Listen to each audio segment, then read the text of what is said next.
Alguns problemas técnicos agora. Estou online. Deixa eu ver aqui. Boa noite a todos. Muito boa noite. Deixa eu organizar aqui. Gente, eu ainda tô fazendo um pouquinho de confusão nessas lives. Peço desculpas. Mas já estou me adaptando já. A live de hoje vai ser importantíssima.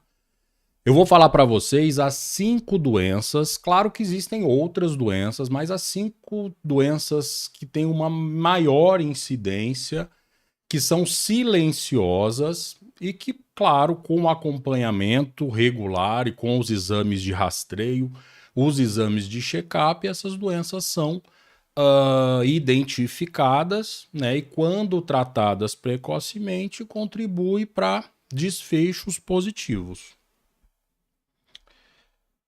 Tá tudo bem o som? Tá me ouvindo direitinho? Deixa eu ver aqui.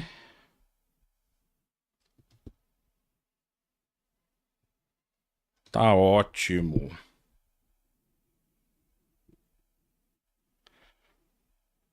Tem alguém aqui de São José dos Campos, não? Vocês estão falando de onde? Coloca do lado a cidade da onde vocês estão me assistindo, para eu saber da onde as minhas palavras estão chegando.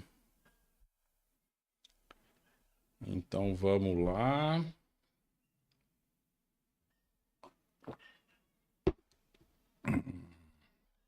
Curitiba, Peruíbe. Muito bom. Vitória da Conquista, Niterói, Araraquara, Sorocaba. Tem alguém da região norte, não? Região sudeste, sul, Manaus, região norte, Itu, São Gonçalo, Rio de Janeiro, Rondonópolis, São Luís, Bauru, muito bom. Então vamos lá. Vamos começar essa live de hoje falando das principais doenças que não dão sintomas, ou seja, doenças que são traiçoeiras, né, na qual você pode estar apresentando essa doença, pode ter essa doença e muitas vezes não saber, não descobrir.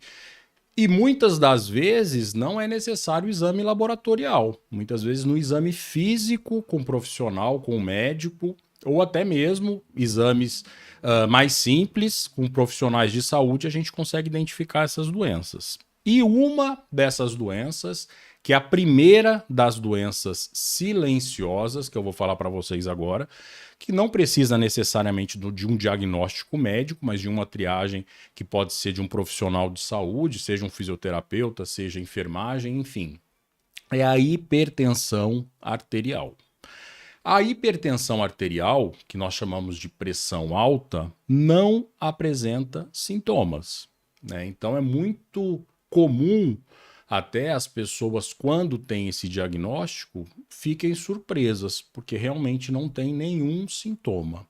E quando, eventualmente, a pessoa sente uma dor de cabeça, o que é mais comum é aquela dor na nuca, aquela dor na região occipital, a pessoa geralmente correlaciona com pressão alta. Mas isso é mito. Eu já vou adiantar para vocês que pressão alta não dá dor na nuca.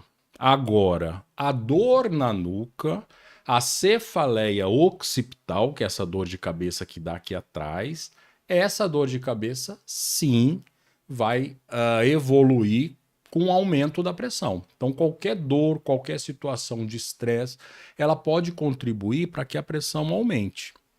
Esse tipo de cefaleia, de dor de cabeça, que é o mais comum, que é a cefaleia tensional, geralmente ela está relacionada com estresse. Então, a pessoa com dor, a pessoa com estresse, vai medir a pressão vai dar alta.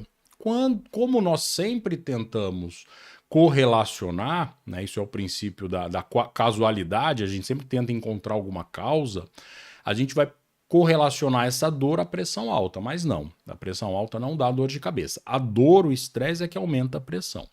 Então ela é totalmente silenciosa. E como que nós vamos descobrir? Aferindo, medindo a pressão. Hoje nós temos uma disseminação, né, muito mais fácil de aferir pressão do que há 10, 15, 20 anos atrás. Hoje em dia nós temos os aparelhos digitais que têm um valor, até um preço acessível. Muitas vezes ele não é tão preciso, mas para um controle ou para identificar uma hipertensão, estágio 2, estágio 3, quando a pressão está mais alta, ela é de muita valia. Então ela serve bastante quando o paciente, a pessoa tem esse diagnóstico de pressão alta, ele vai apresentar. Claro que para um controle mais fino, um ajuste mais fino, um diagnóstico médico, muitas vezes, se não for um aparelho de qualidade, ele pode deixar a desejar. Mas os valores geralmente acima de 130, 140, em mais de uma aferição, né? Eu sempre costumo até falar para os meus pacientes que o pior lugar do mundo para aferir uma pressão é no consultório médico. É muito comum uma síndrome que nós chamamos de síndrome do jaleco branco, que é quando o paciente vê o médico, vê o profissional de saúde, sente que a pressão vai ser aferida e imediatamente essa pressão sobe. Então isso é muito comum, né? Então deve-se ser aferida essa pressão em mais de uma situação, além da consulta, né? Quando existe realmente alguma dúvida ou quando o paciente tem algum fator de risco na qual o diagnóstico e o ajuste da medicação deve ser mais fino, então nós lançamos mão de um exame que chama MAPA, que é monitoramento ambulatorial da pressão arterial. Então é um aparelho que a pessoa coloca no braço e fica medindo a pressão durante 24 horas, que vai conseguir realmente avaliar, né, se está fazendo hipertensão ou não. E quem já fez esse exame pode perceber que existe uma oscilação natural da pressão durante o dia. É muito comum os pacientes, por exemplo, achar que fala minha pressão é sempre 11/7. Então, quando está 12/8, por exemplo, já tem uma certa preocupação, né? A pressão ela não é estática, ela não é cada pessoa tem uma pressão e pronto. Não, ela varia de acordo com o horário, de acordo com a alimentação, de acordo com a ansiedade, de acordo com a atividade física. Então, existe essa variação e a gente tem que avaliar para classificar, claro, uma média em mais de uma aferição. Doutor, o que a pressão alta causa se eu não sinto nada? Então, por que eu tenho que tomar um remédio? Então, essa é uma pergunta que muitas pessoas fazem, né, principalmente quando tem que tomar algum medicamento na qual ela não vê sentido, ela não tem nenhuma sensação. Quando a gente tem uma dor de cabeça, quando tem uma dor lombar e vai tomar uma dipirona, um analgésico, um anti-inflamatório, a gente percebe esse propósito de precisar tomar o remédio e percebe o sucesso do tratamento quando tem melhora.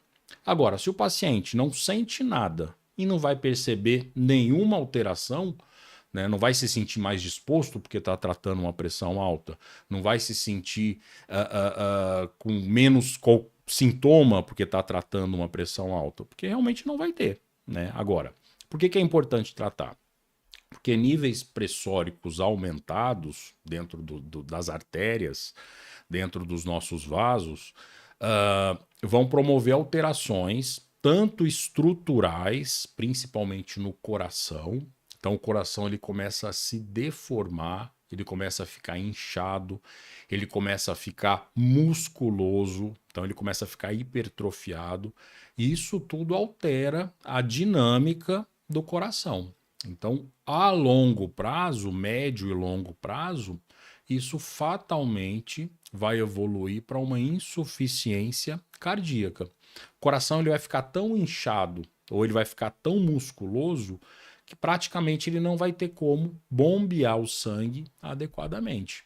E isso, claro, vai ser uma das causas e uma das principais causas de insuficiência cardíaca. Outra lesão importante de órgão-alvo é a lesão renal. A nefropatia hipertensiva, que é a doença renal que causa insuficiência renal, o paciente que tem insuficiência renal crônica, na grande maioria das vezes é por causa de uma hipertensão de longa data não controlada. Então, é como se o nosso rim funcionasse. É como se a gente pegasse uma mangueira de jardim, por exemplo. E quando a gente aperta a pontinha e a pressão fica alta, o jato vai mais forte.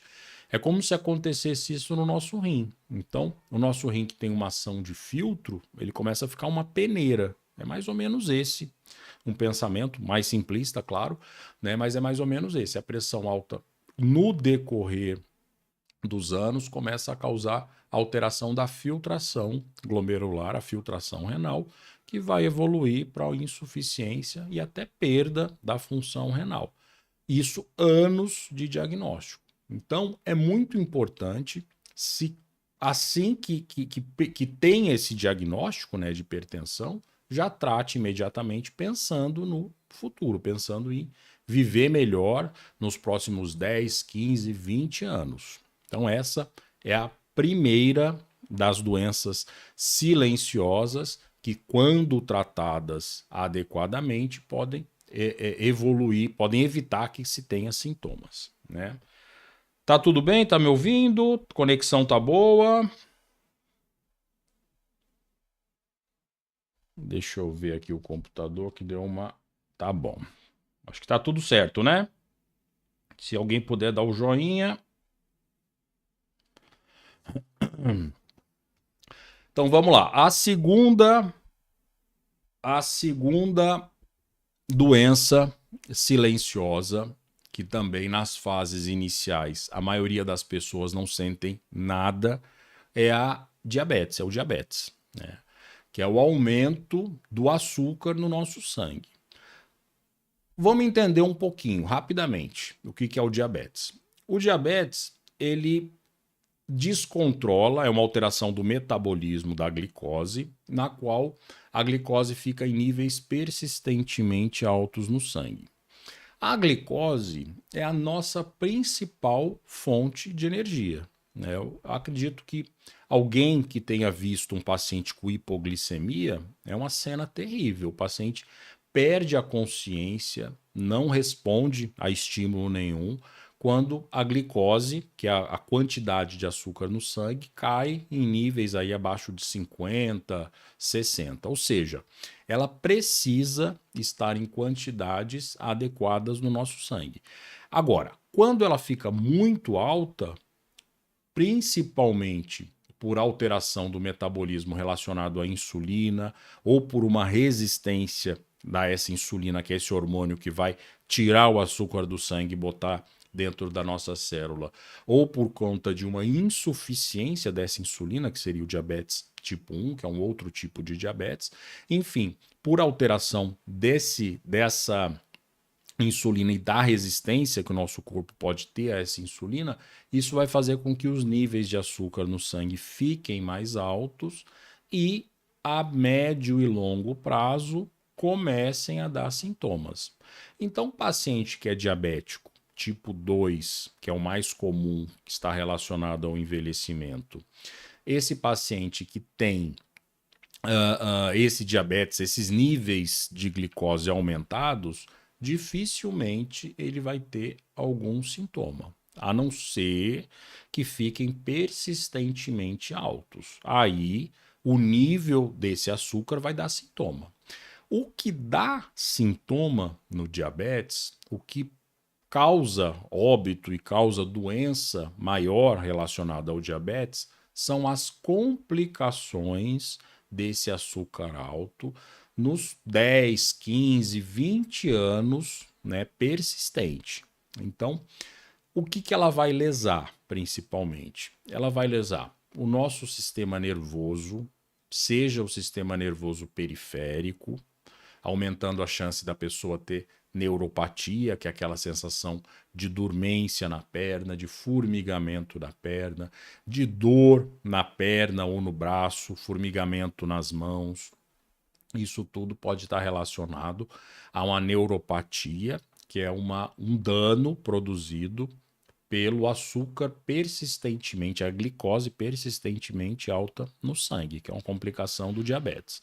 Qual outra complicação que pode dar? Principalmente na retina, que é nosso fundo do nosso olho. Nós temos um tecido celular do sistema nervoso altamente específico que é para montar as imagens, né? Captar essas imagens à luz e transformar esses estímulos luminosos em imagens no nosso cérebro. Então pode acontecer dano nessa região que vai produzir cegueira. Qual o terceiro problema relacionado ao açúcar alto no sangue, ao diabetes não controlado? Problemas de ordem circulatórias. Então, começa a acontecer uma inflamação crônica dentro das artérias, e essa inflamação crônica vai fazer que aumente a chance de entupir. Então, pode entupir, por exemplo, a artéria do coração e vai causar o infarto. Se entupir a artéria da perna, pode causar inicialmente dor, claudicação, fraqueza, que pode evoluir para amputação. Então, além desses danos do sistema nervoso, do sistema ocular, do sistema circulatório, que em consequência disso vai lesar também nosso coração e nossas extremidades, ela também vai, pensando nessa questão de microcirculação, também vai afetar tanto o rim, causando uma nefropatia diabética, que é alteração renal do diabetes persistente, e alteração da microcirculatura cerebral também, causando até demência. A demência do tipo vascular, causada principalmente por microangiopatia, que é como se fosse micros AVCs, que altera a memória, altera a cognição. Geralmente ela está presente em pacientes com diabetes tipo 2, não conduzido, não tratado e de longa data. Então, o diabetes tipo 2 é a segunda doença que inicialmente é silenciosa e que ela só vai mostrar sintomas quando realmente já tiver o estrago, o mal já tiver causado, né, já tiver sido produzido. Vamos falar agora, tá tudo bem? Vamos falar agora da terceira doença silenciosa. Essa, na minha opinião, é a doença mais traiçoeira, mais sorrateira que existe, que é a osteoporose. A osteoporose é uma doença que afeta os nossos ossos, que vai enfraquecer os nossos ossos, e ela só vai dar sintoma, a pessoa só vai sentir alguma alteração quando quebrou, quando fraturou. Seja uma fratura na região das costas, que é na região lombar da coluna, geralmente ocorre microfraturas, principalmente achatamento da região lombar, da região das vértebras. Então, quando acontecem essas microfraturas, geralmente o sintoma já é dor, né? Mas a dor vai acontecer quando o estrago já foi feito, quando a fratura já aconteceu. Ou pior ainda, quando acontece uma fratura de fêmur. Tenho certeza aqui que muitos de vocês conhecem, ou já ouviram falar, ou tem algum familiar, ou algum vizinho, enfim, que teve alguma fratura de fêmur. E muitas vezes essa fratura está relacionada a alguma queda. Mas o que muitas pessoas não sabem é que normalmente a queda não é a causa dessa fratura, não é a fratura não foi produzida por essa queda. Na verdade, acontece o oposto. O osso quebra, geralmente espontaneamente, a pessoa caminhando, ou se a pessoa vai fazer um movimento de girar o corpo, um movimento de torção, o osso quebra e a pessoa cai, né? Tanto que geralmente, quando existe essas quedas com fratura no fêmur, são quedas de baixa energia cinética envolvida, ou seja, não são atropelamentos, quedas de escada. Geralmente é uma queda no banheiro, é uma queda na sala, é uma queda da própria altura. Ou seja, uma pessoa que tem o osso forte, um jovem, por exemplo, jamais iria fraturar um dos ossos, se não o osso mais forte do nosso corpo, que é o fêmur, que sustenta todo o nosso peso, num trauma de uma energia cinética pequena, ou seja, uma queda da própria altura. Quando um paciente jovem fratura o fêmur, ou é algum acidente automobilístico, ou é queda de moto, ou é atropelamento, ou seja, são acidentes que envolvem uma energia muito grande. Então, sempre que o idoso fratura o fêmur, ele já tem osteoporose. Salvo, claro, situações de acidente automobilístico, atropelamento, queda, enfim. Queda não, é acidente de moto, né?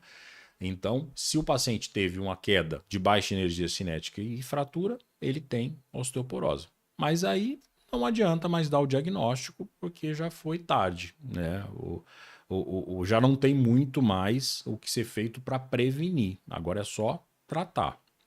Lembrando que, infelizmente, as estatísticas mostram que de cada 10 idosos que fraturam o fêmur, 3 evoluem para óbito em um ano.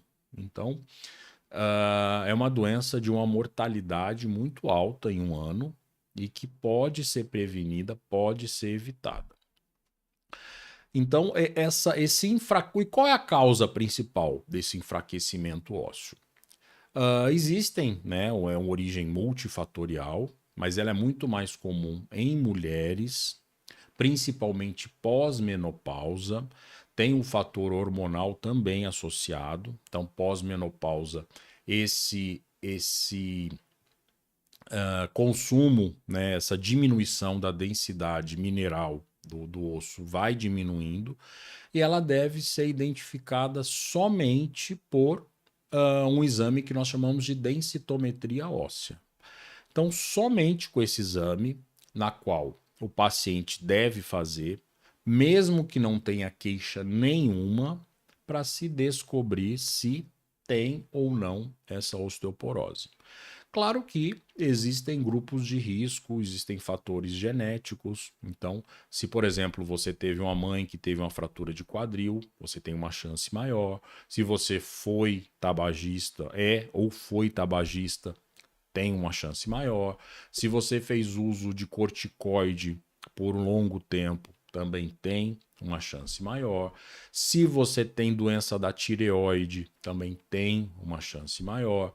Enfim, existem populações que têm uma chance bem maior de desenvolver osteoporose, que devem ser rastreadas com muito mais periodicidade, né? Mas, pós-menopausa, todas as mulheres devem fazer a densitometria pelo menos de 2 em 2 anos, que é o preconizado. Homens a partir de 75 anos, se tiver histórico, algum desses sintomas, também, algum desses grupos de risco que eu falei, também é importante que se faça essa densitometria. Agora, a grande dúvida. Doutor, já fiz uma vez e deu osteopenia. Devo me preocupar? Sim, você deve se preocupar e você já deve agir para reverter. Não basta ter o diagnóstico, tem que ter o tratamento. Muitas das vezes, o tratamento da osteopenia não é farmacológico, é através de mudança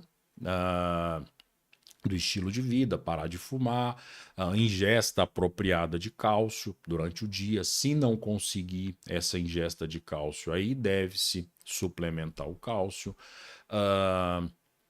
Em casos na qual existe história familiar, mesmo diante de uma osteopenia, existe uma tabela, um score que nós chamamos de FRAX, né? Até pela internet mesmo tem, na qual existem algumas pontuações que a gente vai preenchendo, a densidade mineral óssea, e esses fatores, se já foi fumante, se usou corticoide, se tem hipotiroidismo, se tem história familiar de fratura, e mesmo diante de uma osteopenia, se tiver uma chance de fratura maior, já deve-se instituir o tratamento com medicações que vão promover a reabsorção óssea. Quais são esses remédios? Alendronato, risendronato, principalmente, que esses são os mais comuns, via oral, tem alguns que são injetáveis, como Denosumab, que é o Prolia, tem alguns que fazem na veia, que é o Densis ou ácido zoledrônico, enfim, são medicamentos já para atuar inibindo a reabsorção. Na maioria das vezes, eles agem inibindo a reabsorção desse osso, para que não haja um avanço dessa osteopenia para osteoporose. Então, se você tem osteopenia, você já tem que fazer essas medidas, né? Que é do estilo de vida, ingesta de cálcio apropriado, níveis de vitamina D adequados e principalmente exercício físico resistido. Por que o exercício físico resistido é importante para os ossos? Vamos lá, vamos pensar que todos os nossos músculos do nosso corpo, todos os nossos movimentos que nós fazemos, existe um músculo que está contraindo ancorado em um osso, seja na mão, no braço, na perna, no quadril, na coluna. Então, todo movimento que nós fazemos, principalmente resistência, resistido, a gente está agarrando esse osso, o músculo está grudado nesse osso e ele está forçando, estimulando. O que o osso vai fazer como resposta? Ele vai inibir essa reabsorção, ou seja, vai diminuir a absorção do osso e vai aumentar, vai começar a ter formação de mais osso. Ele vai pegar o cálcio da dieta, da alimentação e vai colocar dentro do osso para que seja fortalecido. Então, se você tem osteopenia e não está fazendo exercício de resistência, não está se preocupando com a ingesta de cálcio, seja pela alimentação, seja por suplementação, e nem com o consumo, com os níveis de vitamina D, então essa osteopenia fatalmente é questão de tempo, vai virar osteoporose, né? E se já tem osteoporose, aí já deve se tratar com esses medicamentos que eu falei, já deve se iniciar níveis adequados de vitamina D, a ingesta de cálcio também, quando não consegue-se pela via oral, pela ingestão, deve-se fazer pela suplementação e, claro, também atividade física resistida, né?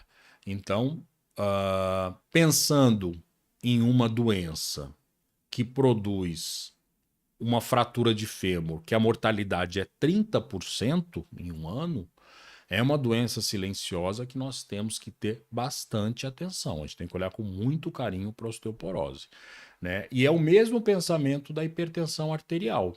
O paciente que faz um exame e descobre que tem osteoporose, mesmo sentimento. Não estou sentindo nada e eu tomando esse remédio também não vou sentir nada, nem melhora nem piora.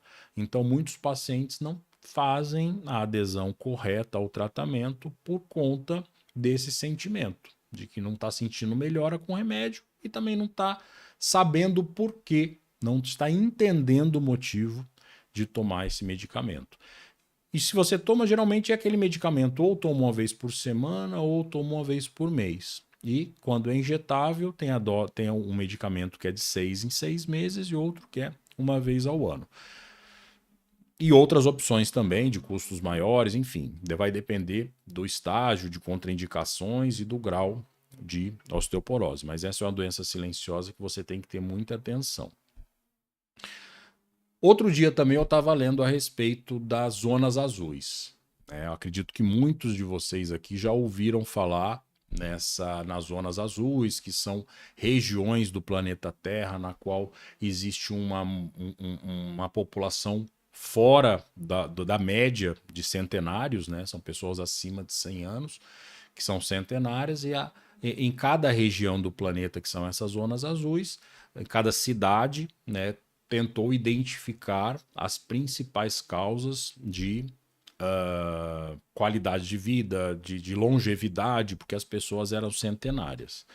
Eu estava lendo a respeito, falando que algumas regiões do Brasil e algumas regiões de algumas cidades, por exemplo, também existem zonas azuis, né? Em São Paulo, por exemplo, se nós avaliarmos a população de São Paulo, em alguns bairros que têm um acesso a uma saúde de alto nível, que consegue manter regularidade com check-ups, com profissionais capacitados que vão cuidar da prevenção, esses bairros também são zonas azuis, né? Infelizmente, isso tudo passa por questões financeiras também. Essas zonas azuis muitas vezes estão relacionadas com regiões mais ricas, na qual, além de acesso à saúde, as pessoas também têm acesso a uma alimentação de qualidade, têm uma preocupação maior com relação à movimentação, às terapias, à fisioterapia quando necessário, aos exames de rastreio, aos exames de check-up, enfim. Essas zonas azuis nós também encontramos em algumas regiões, não só do Brasil, mas geralmente zonas mais ricas que têm mais acesso à saúde, né? Então, isso foi só um adendo que eu queria falar a respeito da importância do acompanhamento, da importância dos check-ups, dos rastreios para a identificação dessas doenças ocultas e o tratamento adequado, que isso repercute diretamente, não só na longevidade, mas na longevidade com qualidade de vida, né? Então vamos lá, tá todo mundo me ouvindo? Tá tudo bem o áudio, tá com um delayzinho aqui, mas eu acho que tá tudo certo. Eu mudei aqui o computador, aí eu tô preocupado que tá dando umas mensagens, mas tá tudo bem. Gente, se vocês quiserem fazer perguntas, no final eu vou responder. Já tem algumas perguntas aqui, vocês podem ficar à vontade, que aí no final da live, como sempre, né, como é tradição já, eu respondo as perguntas. Então já pode colocar agora já. Então vamos lá. A quarta, nossa, já tá meia hora já de live. Então vamos falar da quarta doença ou da quarta alteração também, que inicialmente não produz sintomas, na qual deve ser pesquisada, deve ser rastreada e que infere em diversos sintomas quando não identificado, que é a deficiência de vitamina B12.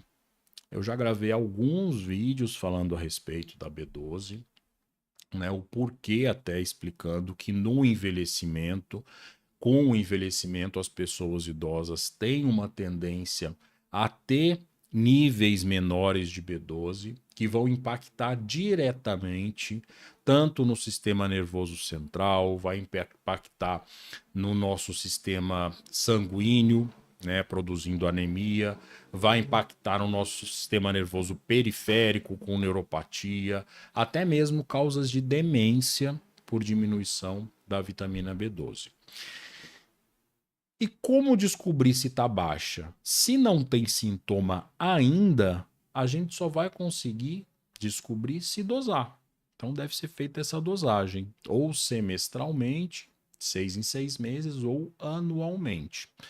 Existem alguns fatores, principalmente com o envelhecimento, que fazem com que esse nível de B12 caia.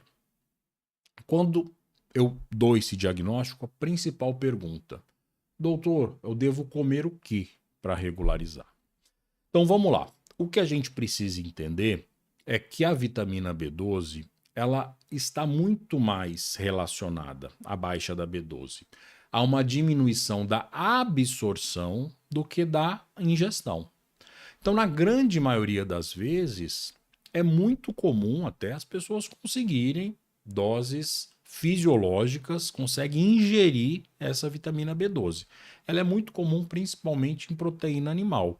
Então, desde frango, fígado bovino, carne bovina, leite, ovos, enfim. É muito mais frequente esse déficit da ingestão ocorrer em pacientes veganos do que em pacientes que fazem aí uma alimentação mais diversificada. Mas mesmo assim, você pode ingerir níveis altos de B12 na alimentação, mas ela precisa de uma acidez adequada no estômago para ser absorvida.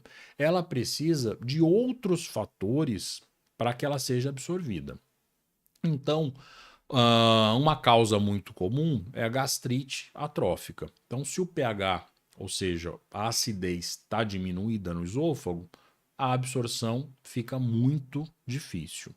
Se, por exemplo, o paciente não seja por doença, mas seja por uso de algum medicamento, como os omeprazóis, pantoprazóis, que são esses medicamentos que vão diminuir a acidez do estômago, também vai promover uma dificuldade da absorção dessa B12. Outros medicamentos que, embora sejam muito bons para o diabetes, por exemplo, como a metformina, né? É um diabético, é um medicamento excelente para o tratamento do diabetes, mas a metformina pode absorver, dificultar a absorção da vitamina B12.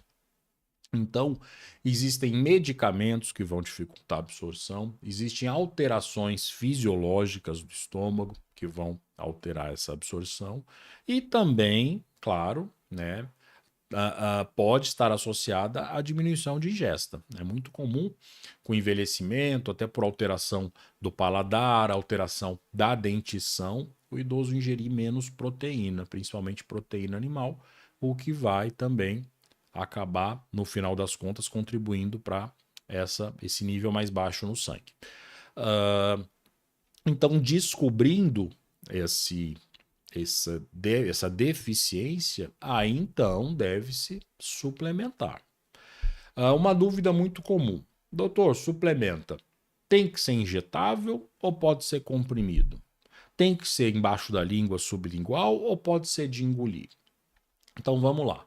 Quando realmente está muito baixo, já com sintomas, que são alterações neurológicas, quadros de demência, de formigamento, anemia, né? Quando a pessoa já tem um nível de hemoglobina baixa, que é anemia perniciosa, então recomenda-se iniciar com suplementação injetável. Então já faz as doses injetáveis e depois pode se manter via oral.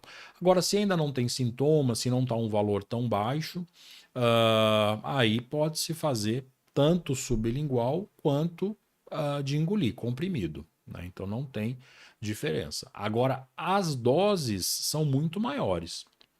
Né? Como eu falei, a dificuldade é na absorção.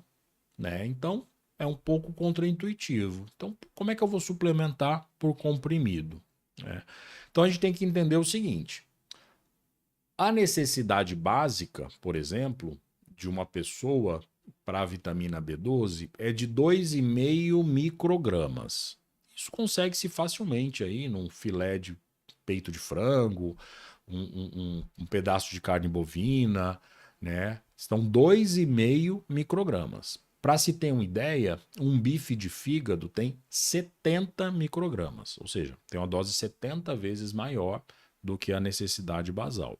E quando a gente suplementa por comprimido, são 5.000 microgramas, ou seja, é uma dose 2.000 vezes, né? 2.000 vezes maior do que a necessidade diária. A gente faz suplementação, porque dessas 2.000 vezes maior, ou seja, dessas 5.000 microgramas, certamente parte vai ser absorvida e, claro, a gente vai fazer o acompanhamento e vai tirar essa prova aí da reposição através do próximo exame de sangue. Então, essa é eu não digo doença, porque são uma série de doenças, né, e série de alterações que podem causar essa falta de vitamina B12, mas é uma condição silenciosa que pode gerar doenças no médio e longo prazo também, doenças muito graves e que podem ser identificadas num exame simples de rotina, de check-up. Então vamos lá, tá tudo bem, tá ok, conexão ok. E agora eu vou falar da quinta e última doença também, que não precisa de exame de sangue, né? Muitas vezes na própria consulta médica já é identificado, e é uma doença que é muito comum no idoso e que aumenta o risco em mais de 10 vezes da pessoa ter um derrame, que é um tipo de arritmia do coração que nós chamamos de fibrilação atrial. Então, a fibrilação atrial é uma arritmia que, na grande maioria das vezes, não dá sintoma, a não ser que ela tenha uma resposta aumentada, que ela acelere, aí a pessoa vai sentir uma palpitação. Caso não tenha esse aceleramento, seja só descompassado o coração, a pessoa não vai ter nenhuma percepção, nenhum sintoma. E claro que na ausculta, né, o médico vai, através do exame da ausculta, e vai perceber que tem um batimento cardíaco diferente e vai certamente pedir um exame, um eletrocardiograma ou um Holter, que vai conseguir confirmar essa hipótese diagnóstica de fibrilação atrial. E claro, ela deve ser tratada. Como eu falei anteriormente, é uma doença que aumenta em até 10 vezes a chance da pessoa fazer um derrame, né? Então, por isso que ela deve ser, mesmo que a pessoa não tenha nenhum sintoma, ela tem que ser diagnosticada e tratada. E o que é essa arritmia? Me explica melhor. O que é essa arritmia? O que causa essa arritmia? Então vamos lá. Essa arritmia geralmente é causada por alguma alteração estrutural do coração. Então é como o paciente, a pessoa das primeiras doenças, por exemplo, que negligenciaram uma hipertensão arterial, então o coração começou a se deformar. São pessoas que negligenciaram um diabetes, por exemplo, de longa data e ela fez alguma doença da circulação, fez alguns microinfartos. Então, isso tudo promove uma alteração da morfologia, da forma do coração e do ritmo do coração. O nosso coração, ele contrai em cima, que são os átrios, e embaixo, né, que são os ventrículos. Então, é como se ele contraísse muito em cima e embaixo contraísse normal. Ele fica fibrilando em cima. Então, ele fica em cima vários fibrilações, e embaixo ele faz o bombeamento normal, a pessoa não sente nada, a não ser que ele comece a descontrolar. Então, o que acontece com a parte de cima do coração, do átrio, que é a parte de cima que não está contraindo adequadamente? Ela pode acumular alguns coágulos de sangue. Então, o sangue fica coagulado dentro da câmara cardíaca, dentro desse átrio. E quando o coração ela escapa do átrio e vai para o ventrículo e ele é bombeado para o corpo, o principal ramo que sai já do coração, da aorta, são as carótidas, ou seja, elas vão direto para o nosso cérebro. Então, se um coágulo desse escapar, passar, vai para o cérebro, dependendo da região da artéria que ele afetar, e imediatamente a pessoa vai ter um AVC, vai ter um derrame, né? Então, por isso que é tão importante o diagnóstico e o tratamento. Quando não for possível reverter essa arritmia, seja por medicação, que são antiarrítmicos, seja por ablação, muitas vezes tem que fazer um procedimento para tirar esse foco, né, através como se fosse um cateterismo. Quando não é possível reverter esse ritmo, a pessoa deve fazer o uso de um anticoagulante. Então é aquele medicamento que é antes fazia-se muito Marevan, né? Hoje tem mais modernos, tem o Rivaroxabana, né? Que é o Rivaxa, é o Xarelto, Eliquis, a Pixabana, enfim. Existem diversos medicamentos que têm essa função para evitar a coagulação do sangue no coração, para diminuir a chance da pessoa fazer esse AVC, esse derrame. Então, é uma doença que no exame físico ela é identificada, ou seja, isso na atenção básica mesmo, no posto de saúde, enfim, quando se passa com o médico periodicamente no exame físico, já vai suspeitar, né? Se não der o diagnóstico na hora, vai fazer essa suspeição e vai ser confirmada através do exame específico do coração essa doença. E claro, quando tratada, vai significar melhora do envelhecimento, sem chance de fazer algum derrame, algum AVC, que impacta muito na qualidade de vida da pessoa, né? Então, essas são as 5 principais doenças e condições ocultas e silenciosas que nós vemos diariamente no consultório e que só vão ser descobertas se pesquisadas, né? Ou seja, somente com avaliação regular no seu geriatra, no seu clínico,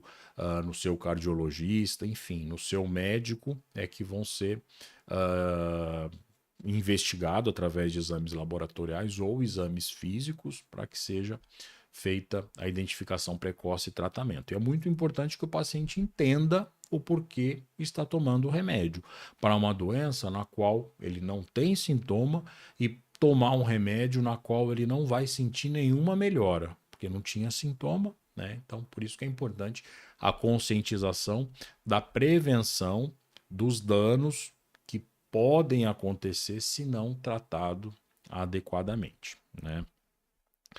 Então vamos ver aqui as perguntas. Quem tiver alguma pergunta já pode estar fazendo. Estamos ao vivo aqui, já respondemos.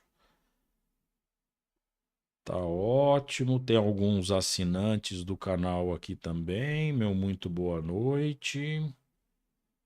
Você pode se tornar um assinante também. Deixa eu ver aqui. Manuel Messias, doutor, eu já estou com tremedeira do lado esquerdo. Eu tenho uma corota parcial. Ó, Manuel, tremedeira assimétrica de um lado do corpo, a gente sempre tem que valorizar no idoso, né? Pode estar relacionado a algumas doenças de Parkinson, alguns parkinsonismos. Então, o tremor que é assimétrico, né, que vem com a idade principalmente em repouso, não é aquele tremor de intenção quando vai pegar alguma coisa, né? É o tremor que quando está repousando treme, é um tremor que deve ser valorizado.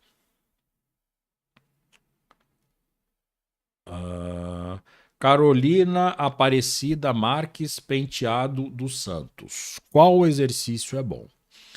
Quando nós falamos de exercício físico voltado para o idoso, nós temos que pensar em 4 pilares, né? Vamos falar genericamente.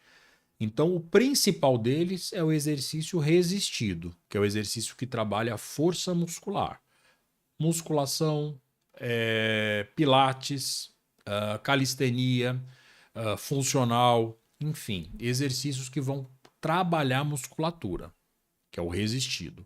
Segundo exercício é o exercício aeróbico, ou cardio, né, que é o exercício que vai melhorar tanto a sua resistência cardiorrespiratória, o seu condicionamento físico, vai melhorar o perfil metabólico, ou seja, colesterol, que é a caminhada, é uma bicicleta, é hidroginástica, que é o segundo tipo. O terceiro tipo é o exercício voltado para o equilíbrio, né? Idoso sempre tem que fazer exercício voltado para o equilíbrio. Então, exercício funcional, pilates, trabalho e equilíbrio, alguns exercícios com prancha, enfim, tem que ser exercício voltado para o equilíbrio. E, por último, exercícios de flexibilidade, principalmente alongamento. Então, o alongamento deve ser feito todos os dias. É importante até criar um hábito, fazer esse alongamento ao acordar, fazer esse alongamento até em outro vídeo eu brinquei, enquanto feijão cozinha, faz esse alongamento, né? Enquanto está esperando alguma situação, enfim. Esse alongamento deve ser incorporado na rotina para preservar a saúde articular e a saúde muscular também.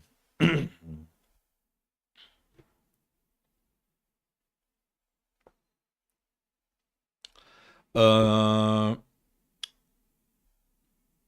a Carolina Aparecida que perguntou também se é verdade que o ibandronato faz cair os dentes. Não, isso não é verdade. O que pode acontecer, que é um evento adverso raro, é necrose de mandíbula em pacientes com uso constante, mas é um evento extremamente raro, que inclusive já tiveram até alguns estudos de risco alguns estudos falando qual o risco que é maior. Uma fratura de fêmur por não tratar uma osteoporose ou uma chance muito remota de fazer uma necrose de mandíbula. A chance de fazer uma fratura de fêmur é muito maior do que a chance de ter uma necrose de mandíbula. Então, existe um risco, mas é um risco muito pequeno na qual o uso do medicamento é superior, né, a esse risco. A Ildeia Santos tem osteoporose, está tomando calcitran MDK. Se já tem osteoporose, conversar com o seu médico, talvez deva tomar algum desses, ou risendronato, ou ibandronato, ou desonumab. Provavelmente deva ter que associar a um medicamento. O calcitran, se eu não me engano, acho que é o cálcio, magnésio e vitamina D. Eu acredito que seja só um suplemento. Vera Silva, a vitamina B deu acima do normal. Para a pessoa que suplementa ou que suplementou, ela pode dar acima do normal, sem problema. Como ela é uma vitamina hidrossolúvel, ela não causa toxicidade. Né? Claro que se a pessoa está tomando sem necessidade, né, já está um nível adequado, até está a mais, não há necessidade de manter.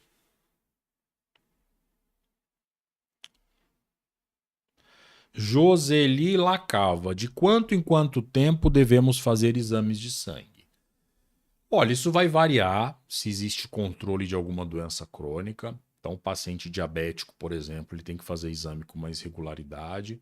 Um paciente que está no ajuste de algum medicamento, então, pelo menos, dependendo até de 4 em 4 meses, até ajuste, até otimização. Acima dos 65 anos, o ideal é pelo menos de 6 em 6 meses. Alguns exames, né? Não todos os exames, então são os exames parciais e os exames maiores. E claro que periodicamente a densitometria de 2 em 2 anos, né? Exames cardiológicos quando necessário, enfim, os exames mesmo de rastreio.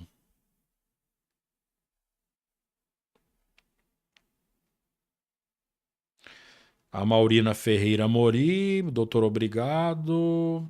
Informações, uma verdadeira aula, bem ao alcance do nosso entendimento. Que bom, Maurina, fico muito feliz, viu? Esse é o objetivo mesmo.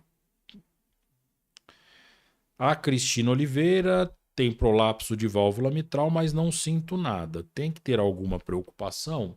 Não, dependendo do prolapso, né? Esse prolapso de válvula mitral, na verdade, é uma alteração do funcionamento da válvula cardíaca que não chega a ser uma doença, né? Claro que existem diferentes níveis, né? Por exemplo, 20 anos atrás, né? Há 20, 30 anos atrás, não existia o ecocardiograma, que é aquele ultrassom do coração, na qual é identificada essa alteração. Então, teoricamente, nessa época não existia essa condição, porque não tinha como se fazer esse diagnóstico. Mas geralmente é uma alteração que não requer tratamento, né? Em casos mais leves, claro, se for um prolapso importante, deve ser acompanhado e, claro, tratado para evitar complicações, principalmente de alterações com relação à deformidade do coração. Mas se for um prolapso pequeno, não precisa se preocupar. Joseli Lacava, bloqueio de ramo esquerdo deve ser tratado? O bloqueio de ramo esquerdo, ou ele pode ser decorrência de alguma alteração estrutural do coração, então deve ser identificado o que causou esse bloqueio, né? Às vezes, ou até algum microinfarto, ou às vezes algum coração mais dilatado, pode dar esse bloqueio. O bloqueio em si não precisa de tratamento, mas deve ser identificado o que causou esse bloqueio.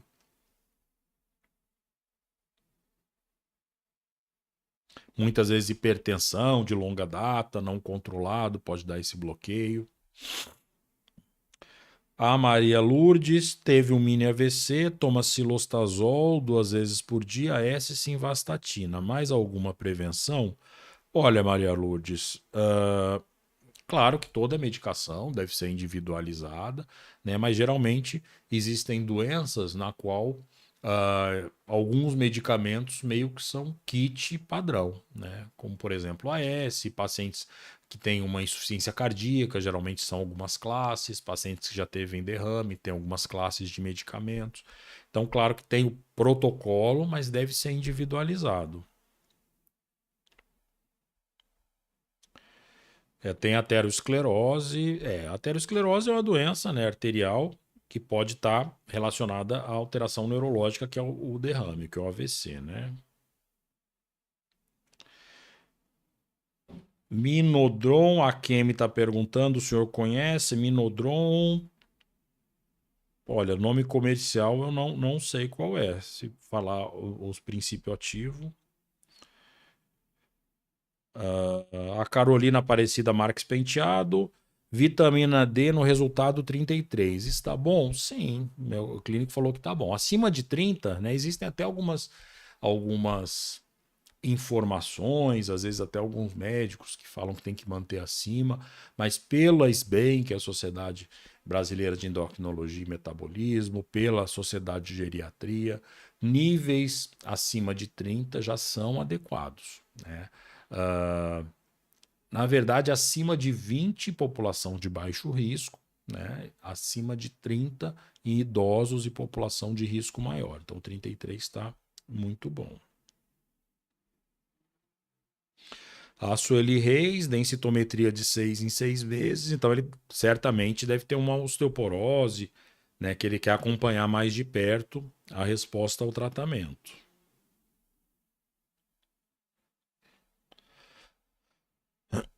Tá bom, gente? Então, já estamos aí com quase 1 hora de live, 56. Meu muito obrigado a vocês que ficaram. Semana que vem teremos outra live. Muito obrigado para vocês que ficaram até aqui. Já curte, já compartilha essa live.